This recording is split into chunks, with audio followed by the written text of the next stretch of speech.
Question 13. Here are two similar solid shapes. The surface area of shape A to the surface area of shape B is in the ratio 3 to 4. The volume of shape B is 10 centimeters cubed. Work out the volume of shape A. Okay, when you see this word similar, there is some knowledge you must be able to recall about the scale factors of the shapes. So we're told here that the ratio of the shapes is 3 to 4 for the surface area. Okay, so there's the surface area. Don't forget the surface area is in 2 dimensions, and that's in the ratio 3 to 4. And I want the volume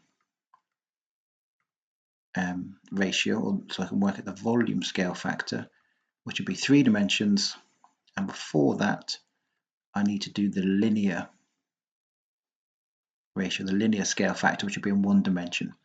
Now, to get from the area ratio down to the linear, we take the square root of it, and that's something you need to go into the exam knowing. It's quite difficult to work this out in the exam.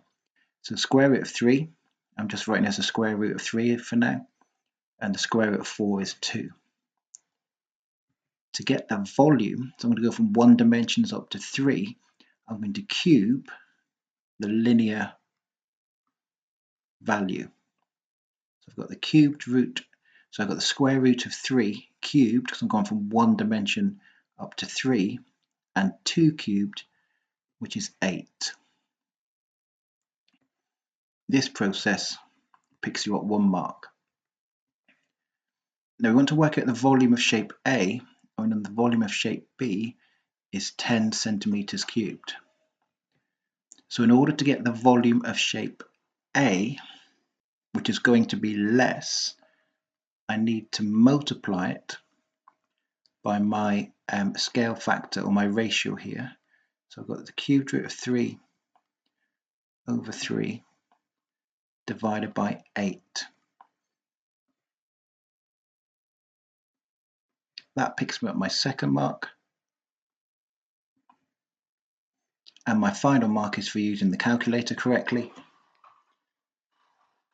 Rounded it to 3 significant figures, it comes in at 6.50 centimeters cubed to 3 significant figures. There is a range of values you can have depending on how you use the square root of 3. If you changed it to a decimal, this answer will be slightly different. Leave it as a square root of 3 because that will be an exact answer.